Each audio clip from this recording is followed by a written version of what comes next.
اعجاز چودھری صاحب، آپ کی جو جماعت ہے وہ یہ بیانیہ قرار دے رہی ہے یہ حکومت کے خلاف، پاکستان کے خلاف، عمران خان کے خلاف عالمی سازش ہے۔ ایم کیو ایم بلوچستان عوامی پارٹی یہ آپ کے اتحادی تھے، آپ کی جماعت یہ بھی کہتی ہے پیپلز پارٹی نون لیگ مولانا یہ اس سازش کے اعلی کار بنے ہوئے ہیں، سہولت کار بنے ہوئے ہیں۔ کیا آج ایم کیو ایم کے فیصلے کے بعد وہ بھی اس سازش میں اعلی کار بن چکے ہیں؟ آپ کی سوال کے اندر دو تین نکات ہیں، مجھے موقع دے دیجئے کہ میں ان کا جواب آپ کو دے سکوں۔ جی ضرور۔ پہلی بات تو یہ کہ یہ بالکل واضح ہے کہ پاکستان تحریک انصاف کی حکومت ایک کلین گورنمنٹ تھی، اتحادی حکومت تھی، یہ صرف تحریک انصاف کی حکومت نہیں تھی۔ اور ہمارے لیے دو چوائس تھے، ایک یا ہم اپوزیشن میں بیٹھیں یا تحریک انصاف پہلی مرتبہ حکومت میں آ سکتی تھی۔ ہم مختلف سیاسی جماعتوں سے اپنی بات کر کے انہیں آن بورڈ کر کے ان کے ساتھ مل کر حکومت بنائیں۔ چنانچہ ہم نے 2013 کے انتخاب کے اندر جو معاملہ خیبر پختونخوا میں تھا اس سے ہم نے لرن کر کے تو یہاں پر بھی اپنی حکومت کو بنایا۔ 3.5 برس جتنے چیلنجز اس دور کے اندر پاکستان کو رہے ہیں اس سے زیادہ چیلنجز پہلے نہیں رہے، کامیابی سے اس نظام کو چلایا۔ اب اتحادیوں کو اگر اس سے بہتر کوئی چوائس ان کے سامنے آ گیا ہے تو ان کو ہم بالکل یعنی زبردستی اپنے ساتھ نہیں رکھ سکتے، وہ جو چاہیں آزاد فیصلہ کرنا چاہیں، ان کی اپنی اپنی پارٹیاں ہیں۔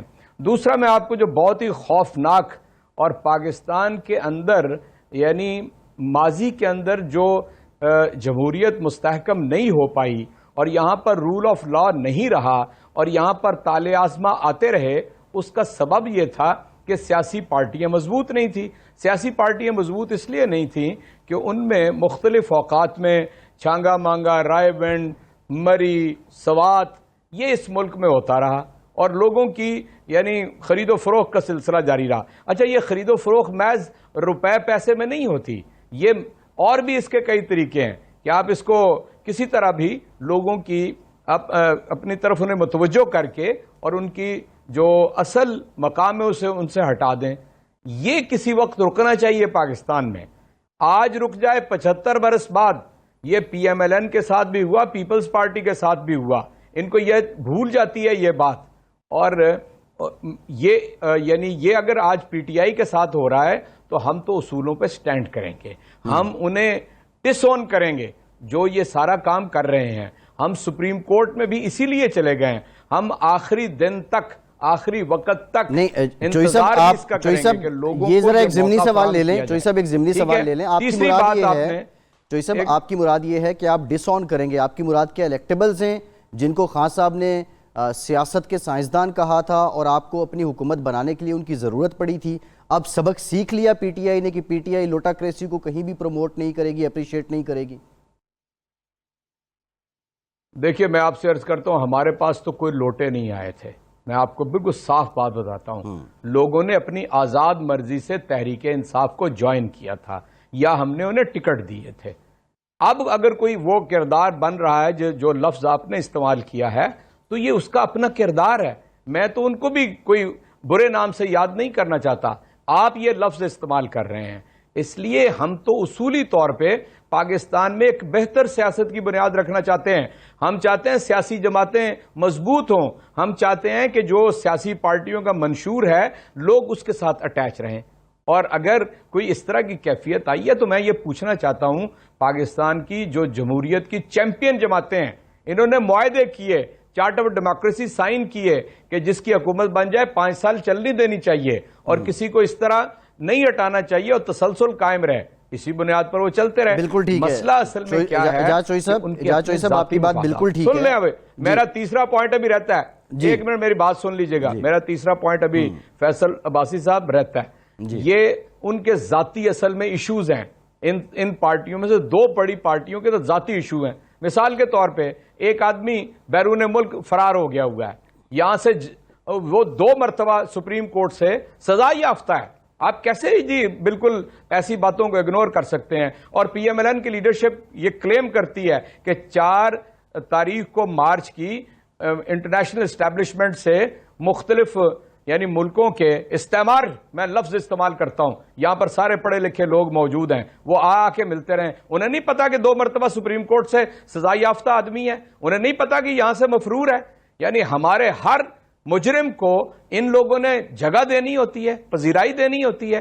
اس لیے میں آپ سے عرض کرتا ہوں، تیسرا پوائنٹ آپ نے کہا پاکستان نے جرم کیے ہیں عمران خان نے، وہ سن لیں. پہلا جرم یہ کیا، ہم نے کہا 18 برس پہلے عمران خان ریکارڈ کے اوپر ہیں، انہوں نے کہا کہ یہ امریکہ کی جنگ ہمیں نہیں لڑنی چاہیے. انہوں نے کہا کہ یہ ہمارا اپنا نقصان ہے. 80,000 لوگ پاکستان کے اپنے جانیں گنوا بیٹھے، 150 یا 125 بلین ڈالر پاکستان تباہ ہو گیا. اور پھر بھی کبھی ایک لفظ شکر کا اگر کسی استعماری طاقت نے کہا تو مجھے بتا دیجئے. میں 45 سال سے سیاست کا شاہد ہوں. یہ جو خط کا معاملہ ہے اور خط سے متعلق ابھی تک یہ بھی کلیئر نہیں ہے whether it's a letter, it's a مراسلہ، کوئی اینالیٹیکل رپورٹ ہے یا کوئی انٹرسپٹڈ میسج ہے، یہ چیزیں ابھی کلیئر نہیں ہیں.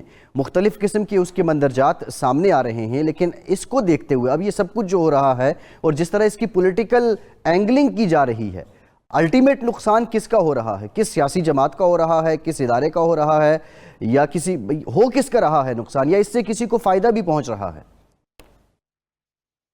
دیکھیں، اس سے کسی کو فائدہ بالکل نہیں پہنچ رہا، اور نقصان ملک کا ہو رہا ہے کہ آپ ایک غیر ضروری طور پہ ایک چیز کو اٹھا کے تو آگے لے کے آ رہے ہیں کہ اگر آپ یہ بھی نہیں بتا رہے کہ کسی ملک کے فارن سیکرٹری نے یا کسی کے اس سے اعلیٰ افسر نے یا صدر نے یا وزیر اعظم نے، آپ کو ایسے کبھی نہیں ہوا. دیکھیں، باقی جو آپس میں امبیسڈر سے بات ہوتی ہے، اور زیادہ تر یہ امریکہ سے ریلیٹڈ رہا ہے، ہماری تاریخ گواہ ہے کہ جب آپ دیکھیں کہ نیٹو کی سپلائی رکی، اس وقت بھی وہ کرتے رہے. جب ان کو مار پڑ رہی تھی افغانستان میں، تب بھی وہ کہتے رہے اپنی عظمت کو چھپانے کے لیے کہ جی یہ ذمہ دار پاکستان ہے. لیکن وہ باتیں ہوتی رہتی ہیں، اور وہ باتیں ہوتی رہی، ان کو ایکسپلین کیا جاتا رہا کہ نہیں. ابھی دیکھیں، پاکستان کے معروضی حالات تو ایسے ہیں کہ یہاں کسی ایک جماعت کی میجارٹی نہیں کہ وہ گورنمنٹ بنا سکے. That is why Tehreek Insaf نے کو سہارا لینا پڑا. پہلے تو الیکٹیبلز کو ملایا جو کہ ان کو پسند تھے ناپسند تھے، پھر وہ انڈیپینڈنٹس بھی ساتھ ملے، وہ پارٹی کی نظریات مانگی تھی یا نہیں تھی، پھر انہوں نے پھر بھی نہیں گورنمنٹ بنتی، پھر اتحادیوں کو ملایا. تو یہ گورنمنٹ تو ایسے ہی فریج آئی تھی نا. اور دوسرا پھر یہ نوشتہ دیوار تھا جو کچھ ہو رہا ہے، بیکاز کوئی بھی مطمئن نہیں تھا. پارٹی کے اندر بھی لوگ مطمئن نہیں تھے. آپ سوچیں کہ جو 7 پارٹی کے اندر ہوتے ہیں وہ تو جل ہوتے ہیں نا. ہم ہمیشہ کہہ رہے تھے نون میں فارورڈ بلاک بننے گا، میم سے شین نکلے گا، شین سے یہ نکلے گا. آپ نے دیکھا وہ کچھ نہیں، پارٹیاں اپنی جگہ پہ کھڑی ہیں، لیکن ان کی پارٹی کے اندر یہ دراڑیں پڑی ہیں اور پھر اتحادیوں نے فیصلے کیے ہیں. تو مقصد یہ ہے کہ ابھی خدا کے واسطے اس کو آپ لیبل انٹرنیشنل کنسپریسی کا کس طرح لگا سکتے ہیں کہ وہ ہو گیا جی، یہ ہو گیا. ابھی یہ تو فیس سیونگ کی بات ہے. تو میرے خیال میں اس طرح ملکوں کو امپلیکیٹ نہ کیا جائے. جنرل صاحب بڑی امپورٹنٹ جو آپ بات کر رہے ہیں، جنرل صاحب جو آپ نے بات کی ہے بڑی امپورٹنٹ بات ہے. آپ سے کچھ اور بھی جو ٹیکنیکل میٹرز ہیں ریگارڈنگ یہ جو سب چل رہا ہے، اس کو جو عالمی سازش قرار دیا جا رہا ہے، آپ سے اس پہ بھی رہنمائی لیں گے. آپ سے گزارش ہے ہمارے ساتھ ہی رہیے گا.